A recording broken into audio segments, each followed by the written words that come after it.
All right, welcome to another edition of the College 12-Pack. I'm your host, Patrick Kahn. With me, as always, Tyler Natuno of LSU Tigers Wire.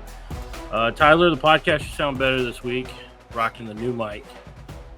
If you're watching us on YouTube, you can see it.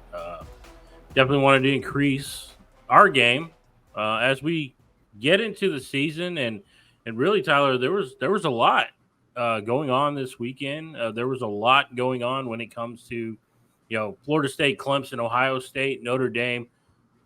We had some good games. We had some blowouts, and we're still left with more questions, aren't we, Tyler?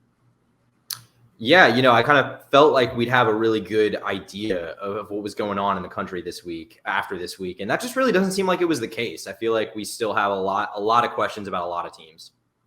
Yeah. One question or one team we don't seem to have questions on right now, or at least through 4 weeks, is Florida State. And that's kind of where I want to start. Florida State, Clemson. This was a game where Clemson had a 10-point lead multiple times in this game. But when it came down to it in the fourth quarter, and as they went into overtime, it just felt like Florida State had the answers with Keon Coleman's late touchdown. And really, Clemson it seemed like late in that game just couldn't get anything consistently going to try and put this game away when they had opportunity. Yeah. So, this was my bold prediction last week for Clemson winning this game. And, obviously they didn't do it. I thought they looked pretty good, though, honestly, all things considered. This was a close game. It was a game that for a while looked like it was trending in the direction of Clemson winning it. I think, at least to me, sort of that whole stretch in like the fourth quarter didn't feel very good for Clemson. But they take it to overtime. They almost win the game. I thought that Cade Klubnik played really well in this game. I think it's pretty clear he's developing and has a lot of potential. I think we probably did overreact to Clemson after that Duke game, especially because, we'll see what Duke does against Notre Dame next week, but Duke might be a really good team. So I thought they handled that game well. I have questions about Florida State, though, to be honest with you. Clemson doesn't really have the best weapons out wide, but I thought they gave FSU some trouble defensively. FSU, Jordan Travis had a good game. They only scored 24 points in regulation, though. And the Boston College team that almost beat them got blown out 56-28 to Louisville. So I actually might have some questions about Florida State. I don't know if they're quite as good as I thought they might be. When you get into conference play, it feels like throw any preconceived notions out the window, because we know it can always change. And I thought it was interesting. Jonathan White's, if you're not familiar with his story, he was on this football team as a backup kicker for 4 years, sitting on his couch. Dabo Sweeney calls him up and says, "We're going to make you the kicker." He was taking online classes, so he was still eligible to play. And it looked like it was going to be a storybook ending for the Clemson Tigers as White's lines up to potentially hit that game winner with, I think it was like 1:45 left in the game. It was just under 2 minutes, 29 yards out. He'd already hit a 30-yarder, and then he misses it, and then ultimately reopened the door, I should say, for Florida State to win this game, because nobody scored in the fourth quarter, and that was our only real opportunity. But Clemson, again, now they're sitting with 2 losses, and now they're going to need some help, Tyler, to get into that ACC title game. Yeah, and it's worth remembering the ACC doesn't have divisions anymore this year. If you want to make the title game, you have to have a top 2 conference win percentage. Starting off 0-2, I'm not saying it can't happen, but it's highly unlikely at this point that Clemson's one of those 2 participants. And especially given the fact that now Clemson doesn't have – they're on the losing end of the tiebreaker for both Duke, if they continue to win football games, and Florida State right now, because they're 0-2, they kind of hold it. We'll see what happens as they get further into play, because we have a North Carolina team who wants to make noise themselves. I have questions about their defense, but ultimately, I think right now Clemson is hoping for some help, but you have to really like what Florida State and Duke are doing. Now, let's talk about another game that Notre Dame was hosting Ohio State. And this looked like a game that Ohio State was going to lose late in that game. Notre Dame had done enough. And a boneheaded mistake, 10 guys on the field for the final play of the game, and where that 11th guy was supposed to be, Ohio State runs the ball right into that spot. gets the game-winning touchdown, and now Ohio State looks good. Let's not forget, even though Notre Dame's sitting at 4-1, they're still in a really good spot, and they lost to a really good Ohio State team, regardless of what you think of their offense not being where they are. I think it's time to start talking about that Ohio State defense is one of the premier units in college football. Yeah, I mean, on paper, there's no reason for Notre Dame to be too down about the way this game played out because I think they looked good. I think they, acquitted themselves well in this game. They looked like a team that could be competitive for a playoff spot and win a lot of games, but it's hard to feel that way because of, like you said, the way that they lost. I mean, it felt like Notre Dame should have won this game to me with the way they played at the end of the third and in the fourth quarter, put together back-to-back touchdown drives, really wore down an Ohio State defense that is elite. I think it's safe to say at this point, it really looks like that. But they wore them down. They were able to run them. They put together back-to-back touchdown drives to take the lead. And man, that penalty, not a penalty, but just a mistake to not have an 11th guy on the field. Coming out of a timeout, man, with the game on the line, like you just can't do that. And it's the kind of mistake that gets amplified when it's a game like this against an opponent like this, a game that could potentially keep you out of the playoff. And when Notre Dame maybe loses some games later, it's the kind of thing that sticks in your mind if you're a fan. It's just tough for Marcus Freeman to have something like that. I think the trajectory here is still positive, but that's a really tough way to lose a game. But good for Ohio State. The defense played great in this game. I don't think Kyle McCord is necessarily as good as what they've had at the quarterback position in recent years, but he clearly can make some plays, threw some really nice balls with the game on the line on that last drive. So pretty impressed by Ohio State. We'll see obviously how they look against the better teams in the conference, but yeah. And then you factor in the Ohio State in this series against Notre Dame. That was their 6th straight win. And so really, it's frustrating for a Notre Dame fan base who hasn't defeated Ohio State since 1936. Now, they didn't play from 1936 to 1995, but ever since 95, it's been all Ohio State in this series. Now, another game that's interesting that happened in the Big Ten was the matchup between Penn State and Iowa. And really, one of the big storylines, not so much the Penn State side of this, which was a very dominant win, 31-0, but now that Brian Ferentz 25-point average that he's got to have, they've got to score 325 points in this season for him to keep his job. They now dropped to 21.3 points per game. Didn't score any against Penn State's defense, which that Penn State defense is pretty good. I think we can both agree to that. But now we're starting to see, as they get into Big Ten play, I think Iowa is going to have a lot of problems trying to score, and it doesn't really look good for Brian Ferentz right now. No, it does not. I mean, you're right. Good Penn State defense, no doubt about that. Maybe even better than we thought it was, but that's not really an excuse for what happened in this game. Shutout. You have 76 total yards of offense. I don't know if I've ever seen a result. I mean, have you ever seen a team finish with fewer yards than that, at least a Power 5 team? Because I don't think I have. No. I mean, when you look at it, just like everything that was going on, I mean, the best part of their offense was their punting unit. Punted 7 times. Yeah, I think it was 52 or 53 yards per punt. So, I mean, obviously their punter was getting a good workout in this game, but 4 first downs in a game, 2 running the ball, 2 passing, 20 net yards rushing. I mean, this was just a abysmal offense in this game, and really they could do nothing to quiet that crowd of 110,000 screaming fans in Happy Valley. It just wasn't good all the way around, and the fumbles, they just couldn't keep hold of the ball. Just all around, just a very poor performance. And another thing that we talk about: don't hire your family to run your offense. Don't hire your family to work for you. That's the takeaway for me anyway, because it's not looking good for the Ferentz family right now. Yeah. I mean, you mentioned the fumbles. They had 4 turnovers in this game. So you finish under 100 total yards of offense. You have turned the ball over 4 times. You're going to lose that game 101 times out of 100. Like that. I mean, there was no path to winning this game for Iowa. Penn State, I mean, the defense held up. Like, Penn State didn't have an explosive day offensively. Drew Allard was fine. I mean, he took care of the ball, avoided mistakes, threw 4 touchdowns. So that was good. I mean, everything was promising for Penn State, but it's not like they did anything that should have made it, this outrageous of a score. But just Iowa offensively. Cade McNamara, I mean, I don't want to clown on the guy too much because no quarterback has really had success here, but man, does not look like the same guy that had at least moderate success at Michigan. No, he really didn't, and that's why I think it's frustrating right now for the Hawkeyes faithful.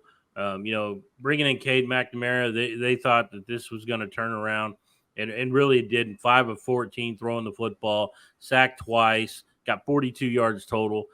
It was just a poor performance, and once again, hats off to that Penn State team, who had an all-around good performance, 31-0, and they're looking good, and really what we expected in that Big Ten East. Penn State looks good. Ohio State looks pretty good. Michigan looks pretty good. It's a 3-dog race out there, and it's going to be interesting to see kind of who comes away with that one. Now, in a game that a lot of people are watching with high expectations, Oregon and Colorado, and this game was 35-0 at halftime. I mean, it wasn't even close. They ended up 42-6.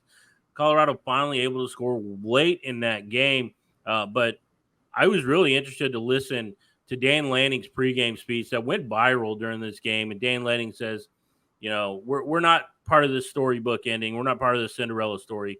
They're fighting for clicks. We're fighting for wins. And if you just listen to that speech and then you go and look at the final score, it seemed like it checked out, Tyler. Yeah, Oregon clearly had something to prove. I mean, I don't know exactly what the motivation was behind all that from Dan Lanning, but there was clearly – they took this game personal to a degree, and it looked like it with the way they prepared and played. I mean, just a absolute complete demolition of Colorado. Look, I mean, Oregon looks good. I'm surprised. I didn't think that this would be like a game. I didn't think they'd win by 36 points. I really didn't. I'm very surprised. Impressed by Oregon, also a little bit disappointed with Colorado. But I mean, we saw the weaknesses that we knew this Colorado team had were finally exploited. I mean, Shedeur got sacked 7 times.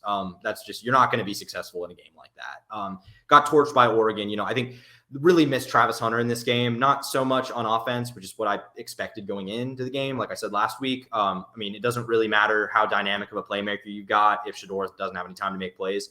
But defensively, they really did miss him, I think. I don't think that secondary can afford to be without a guy that talented, especially against Oregon offense that's as good as they are.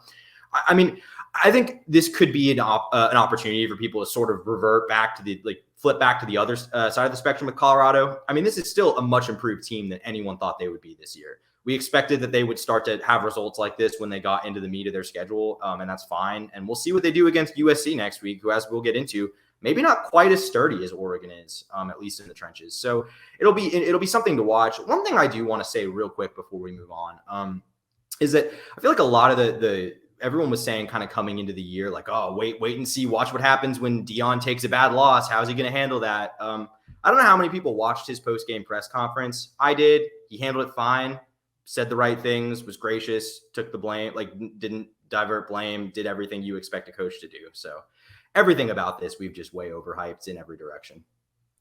Yeah, and I don't think that anything that Colorado did was all that shocking. When you look at this team and how they're put together, we couldn't expect them to just come out and just completely turn it around. Very rarely do you go from 1-11 to an 11-1 type team, and it takes a lot. And but hats off to what Deion and Colorado has done. I think just what they were able to do, they kept fighting. We'll give them that. But again, like you said, we're going to really get an idea next week too against USC, against a team whose defense we have questions about, and we'll get more into them shortly. But let's talk about LSU, Arkansas. This game was a lot closer than maybe some thought. You kind of pointed to the questions with Arkansas or the LSU defense and where there's a lot of concern, especially on that back end. But another, a slow start by Jaden Daniels, and he really turned it on, in that second quarter and then on into the second half to will his team to a victory. Yeah, this honestly was just in no way the game that I expected it would be. Arkansas played really, really well. really well in this game for a team coming off a really frustrating loss, playing in a tough environment at night without your best offensive skill position player. They handled it really, really well, I thought. And like you said, LSU defensively, absolutely, we have some questions. This is a team that has really struggled, not just this year, but last year too, against dual threat quarterbacks, against guys who are a threat to run the ball, especially guys that are big and hard to bring down like KJ Jefferson is. And they had a lot of struggles with him. I mean, he really gave this defense fits. I think we have concerns about the secondary after they've now been torched by the two best passing offenses they've played. Mississippi State wasn't equipped to do that, didn't have the offensive line to give Will Rogers time, and he doesn't have the legs to extend plays like KJ Jefferson and Jordan Travis can. And they did. I thought Arkansas, look, it was like you said, it was a slow start offensively for LSU. They fell down 13-3 in the final minute of the first half, eventually scored at the end of the first half. And then again, to start the second half, got back in the game, retook the lead, but it was still back and forth. They needed, a final drive that bled out the last few minutes, kicked a last second field goal. But, it was concerning, I think, especially on the defensive end, but man, LSU offensively is just so good. The receivers they've got with Brian Thomas Jr. and Malik Neighbors, both those guys are absolute studs. Jaden Daniels looks a lot better as a pocket passer this season. And now they have an actual running back in Logan Diggs, the Notre Dame transfer, relied a lot on Jaden Daniels to produce with his legs last year. That hasn't been the case as much since Diggs played, which he didn't in week 1. Yeah, you had to really like the coming out of Logan Diggs in this game. I think he rushed for over 97 yards, I think. On 14 carries, which, good for him. He's good average, almost 7 yards a carry. So, I mean, anytime you can get that kind of performance is good. KJ Jefferson did good in this game, I think, attacking that secondary and that LSU defense. He did throw 2 interceptions, which hurt him, but you had to like what Luke had. One was a Hail Mary, by the way. On the one was, yeah. That okay, so he threw one within the framework of, trying to get a win. Interception on a Hail Mary is not really a huge thing.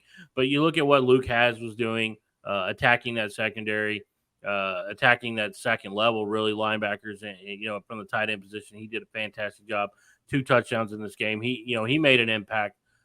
We do have our questions about LSU defensively, but I think offensively, no questions for me. I think this is a really well-rounded offense within the SEC right now.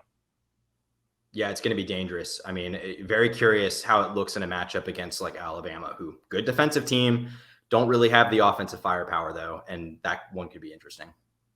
Yeah, speaking of Alabama, let's get into that game. Alabama, Ole Miss. We had Lane Kiffin. This was his best opportunity, I think, to beat Nick Saban. But it wasn't meant to be, as we saw in this game.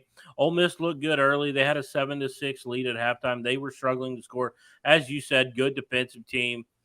But then late in that game, especially the third and fourth quarter, Alabama was able to put some scoring drives together and really put this game away. When you look at the Ole Miss offense, kind of disappeared. Quinshon Judkins hasn't really looked like the same player that we saw a year ago. But you look Alabama, Jace McClellan was able to run the football. Jalen Milroe was able to do some things. He had 4 incompletions in this game, which, speaks to just how far ahead he is of Tyler Buckner and Ty Simpson, as we saw. But, they're a team that are still dangerous because of what they do defensively. So definitely not riding off the Alabama Crimson Tide through 4 weeks. Yeah, this was a really bad result for Lane and Ole Miss. I mean, I picked them. I picked them pretty confidently too. I'm really surprised how non-competitive they were in this game, and it's really disappointing. I think in a year that it was looking like they might have been starting to put it together on both sides of the ball for the first time. Jackson Dart really just couldn't get it going in this game. Alabama's defense is really, really good still, maybe even better than I was giving it credit for prior to this week. Not going to underrate that group as much moving forward. I think Milroe, like you said, clearly the right option. I mean, he's got his limitations. He, was efficient. One of those 4 incompletions was a pick. Don't love to see that, but otherwise a pretty good game. And I think he's clearly above the rest of those guys, further along than they are. The best chance this team has to win moving forward. Still have my questions, but Man, it's hard for me to even talk about Alabama because Ole Miss should have won this game. Or not the way it played out, but just going into it, they needed to win this game. I mean, not even to talk about the fact that Lane spent all week trolling. I mean, Lane was pretending he had figured out that Kevin Steele was no longer calling plays for Alabama. He was potentially, mimicking Nick Saban's mannerisms. I don't know if you saw that, but there were just a lot of things this week. He was really setting up for what he thought was going to be a win, and they got embarrassed in this game. And I think you look at what they've got going ahead. Had they won this game, I was going to start having a dialogue about, is Ole Miss the best team in the SEC West? All of a sudden, now they host LSU this weekend. That one, we'll see what happens. I kind of think that one could get ugly in LSU's favor. And if it does, like it did last year, they're out of the West race, basically. And I don't really know what Lane Kiffin has to show for this year, especially after that offseason circus with the Auburn job last year. Yeah, no, there's plenty of questions when you look at Ole Miss, and I think you're right with Lane has always been about the dramatics. He's always been about the troll. He's the troll king. We do know that, but when it comes down to business, and we look at what was going on the field, it was a bad look for an Ole Miss team that, like you said, had to win this football game, especially for a team that if they wanted to challenge LSU for that SEC West crown, they really needed to win this football game. And now they have to play LSU. And LSU wins this game. It's ultimately going to come down to, once again, that game between LSU, Alabama in November, and we'll see how that plays out. But right now, once again, we're looking at an LSU versus Alabama game that ultimately decide the SEC West. I don't know where Lane Kiffin could go from here, but yeah, going back to Alabama, I want to give them all the props in the world. It's not defensively what they were able to do. They let Lane talk, and then they went out on the field and shut down his offense, which was surprising. Another game that's interesting, and this brought on a lot of heat from Jake Diker, the head football coach at Washington State. They're able to beat Oregon State 38-35. Now, this is interesting because this is the two teams that were left in the Pac-12. The Nobody Wants Us Bowl, as Lee Corso put. And, I thought it was interesting that after the game, Jake Diker went on a rant where he said the Nobody Watches Us Bowl. If you're going to criticize what Lee Corso said on game day, maybe you should actually quote him right. It was the Nobody Wants Us Bowl, which he wasn't lying about, and we know that. But that's not to take away from what we saw out of Cameron Ward in this game. He scored 5 touchdowns, 1 on the ground, 4 in the air. I think he only had 4 incompletions in this game. By far and away, he might be the most improved quarterback from last year to this year with his ability to limit the turnovers and just really take over games. Yeah, Jake Diker, not the only coach we saw this weekend take shots at a former coach turned television personality. We didn't talk about it during the Ohio State Notre Dame game, but Ryan Day had some pretty choice words for Lou Holtz, who questioned his team's physicality after the game in his on-field post-game interview. So that was a little bit interesting to see. But yeah, look, Washington State deserves to talk their talk, man. The way they've started this year, they look really, really good. A team that I think counted out in the Pac-12. Maybe we shouldn't. I think maybe they're closer to that top tier than we anticipated. I think this game, the final score was close. It was 38-35. Not really the way the game actually played out. This was 35-14, pretty late in the game. Oregon State needed 3 fourth-quarter touchdowns to make it a game. Still wasn't enough.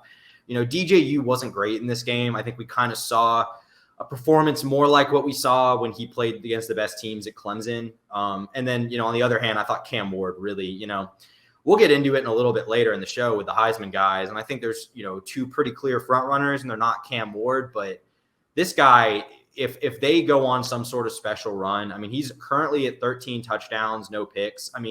Transferred up from the FCS ranks last year, had a good year, not a great year, sort of had some inconsistencies.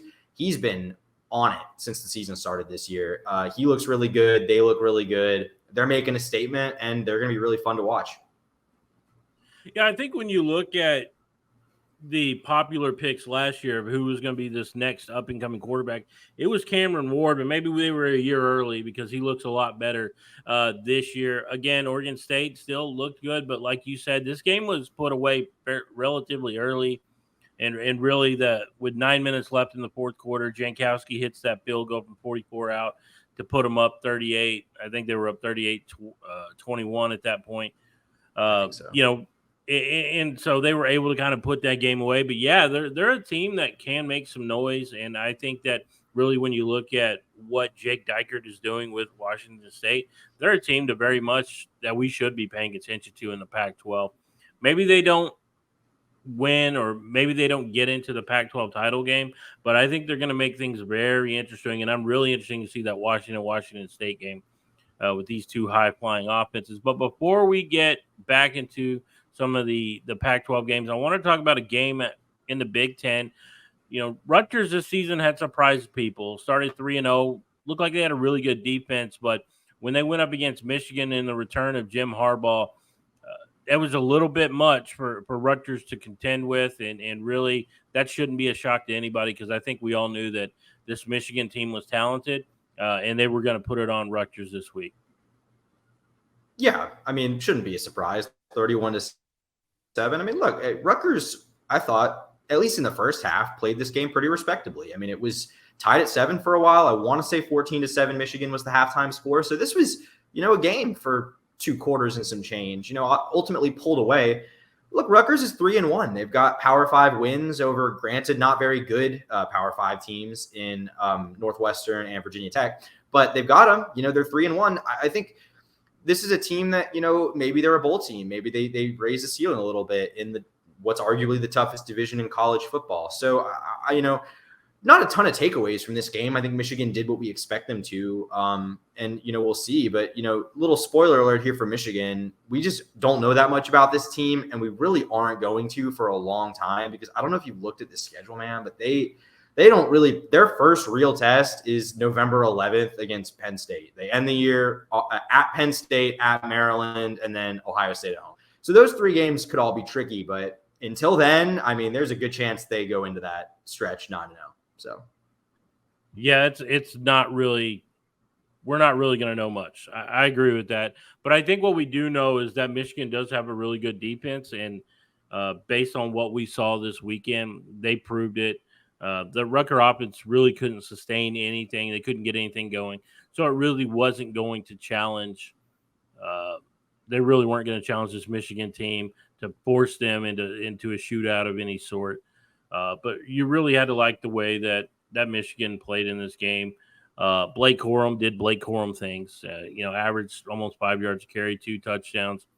McCarthy was able to run the football a little bit. So, you had some good performances offensively and just what they asked them to do. And, Michigan keeps winning, and they'll stay in that top 2 spot for a while now because, like you said, they're not really going to play anybody for a while. Now, a team that we've had a lot of questions about, and now I think I have even more questions. We're talking about USC, Tyler, a team that put up 42 points on Arizona State. Not a big surprise there, but I think the big surprise was that this game was as close as it was with 8 minutes left in the game. It was 35-28, and I was starting to wonder if Arizona State was going to surprise USC with a loss because really that offense was doing well, but that defense was just giving up a ton of points. Yeah, I truly wasn't expecting to stay up till like 2 a.m. Eastern watching this game, but I did because it was worth watching for at least a good bit of it. I mean, look, let's just say the obvious. Like Caleb did Caleb things in this game. That offense can score at will against, it seems like, pretty much anybody. I mean, even in their losses to Utah last year, they were able to score more or less at will, and in the Cotton Bowl loss too.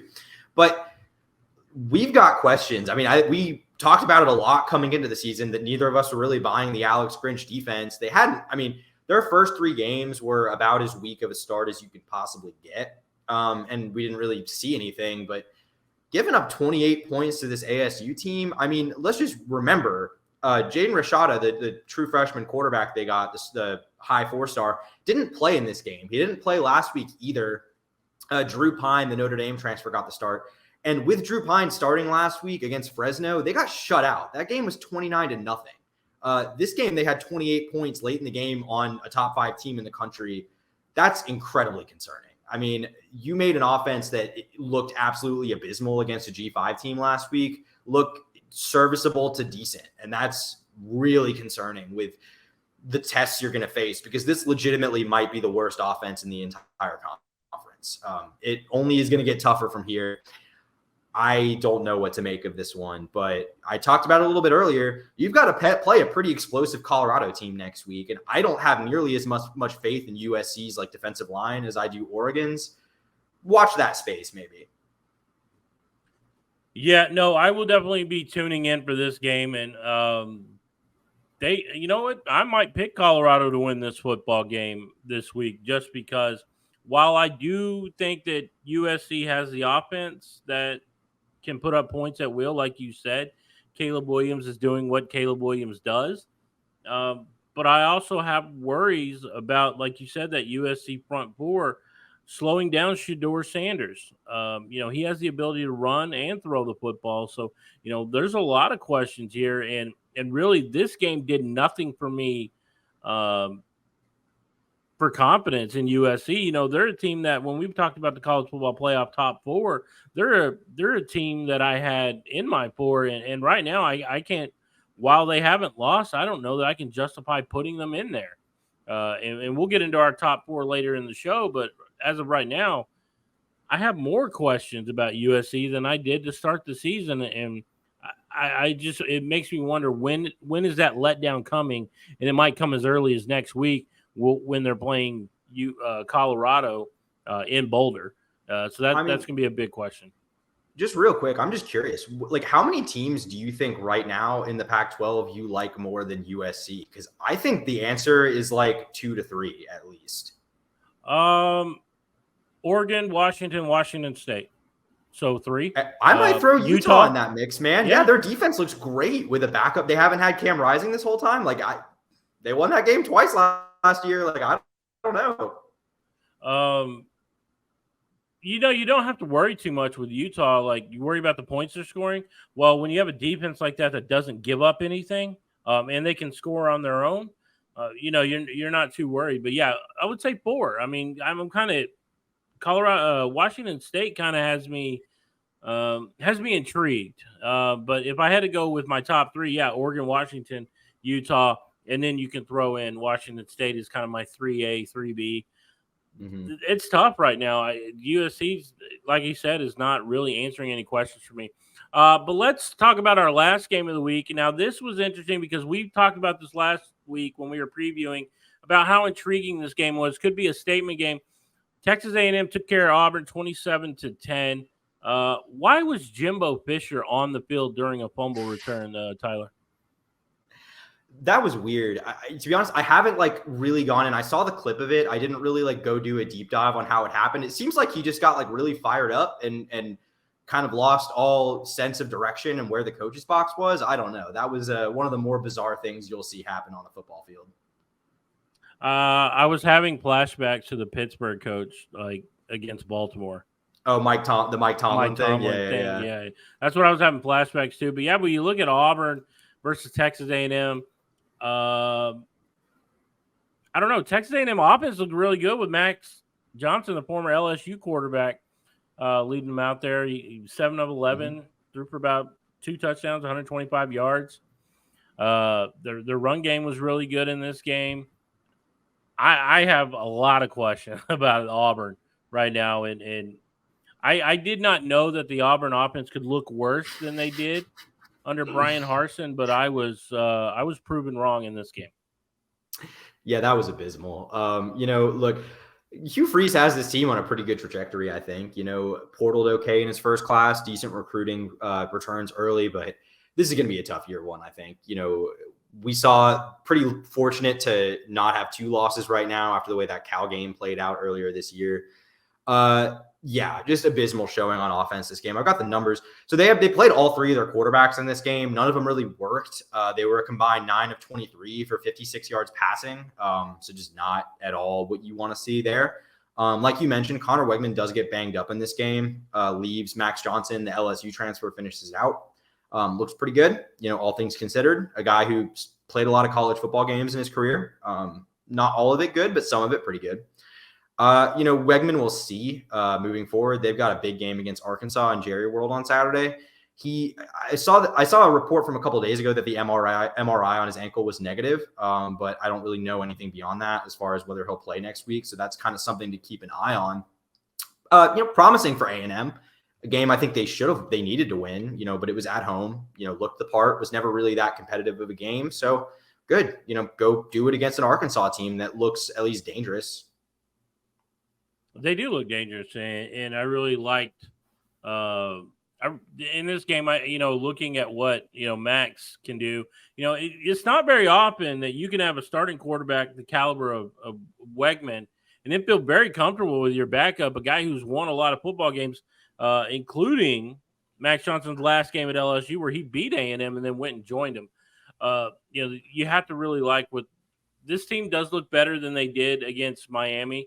But perhaps Miami is just one of those teams that's quietly one of the better teams in the country. We didn't really get to see it this week because they played Temple, a game that was never really in doubt. But there are some teams in that SEC West that can make some noise, and I think it starts with LSU, Alabama, and then you have to look at Texas A&M as probably the third best team right now, just based on what we saw Ole Miss look like. But we'll get to see those opportunities as well. But let's talk about a couple other things. We're done looking at our games from this past weekend. Now let's talk about the Heisman frontrunner. We kind of teased it earlier. Tyler, go ahead with your Heisman frontrunner right now, just based on what you've seen on the field. Yeah, it's Michael Penix Jr. Look, this guy, I've seen a lot of people starting to say that this is like, I've seen this take now multiple times. People say this is like maybe the closest thing we've seen in college football to the 2019 LSU offense. I don't know. I'm not going that far yet. But they look really, really good. They were great last year too, led the FBS in passing yards. Penix is by pretty much all metrics, I think, the best quarterback in the country right now. And I know people that like Caleb Williams will argue with me on that, but he currently leads the country in passing yards with 1,636. His 16 touchdowns also lead the country, and his 74.6% completion is in the top 10. I don't really know what more you can ask for a guy who's being asked to do so much in that passing offense. That's insane production. Don't really see any reason they're going to slow down. Because, they're not going to play a lot of, I think, elite defenses in the Pac-12. There aren't many of those. So I think, and it didn't slow down last year. Like I said, they finished leading the FBS in passing yards per game. So I really expect that this will just continue. Penix is in for a really prolific year. And given his story and everything he's gone through, I think it makes a great Heisman candidate. I'm going to go with Caleb Williams as my Heisman frontrunner. 15 touchdowns, no interceptions, 3 rushing touchdowns. He hasn't really shown that he's going to slow down. And I think ultimately on November 4th, when we see Caleb versus Michael Penix, I think the winner could win the Heisman in that game. Mm-hmm. It's going to be 2 high-flying offenses. And if you look at Washington, they're allowing people to score too, as we saw against that game against California. So whatever the over is when those two teams meet, I'm taking the over in this game. I'm smashing it.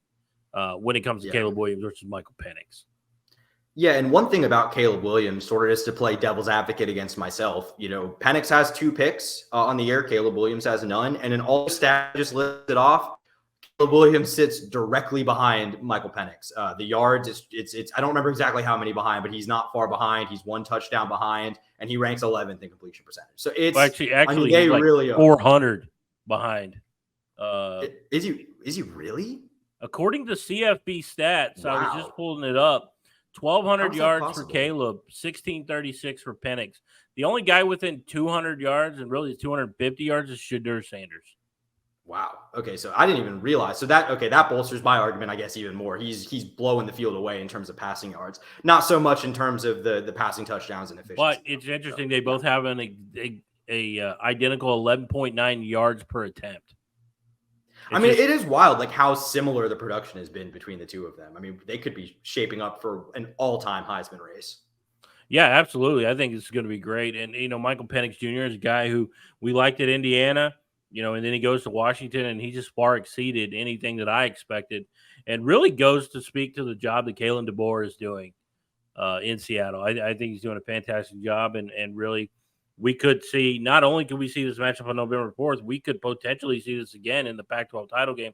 Obviously, Oregon and Utah are going to have something to say about it, but still speaks to how fun this can be. Okay, right now, top 4 college football playoff. I know it's early, but hey, who doesn't love talking about this as we head into week 5?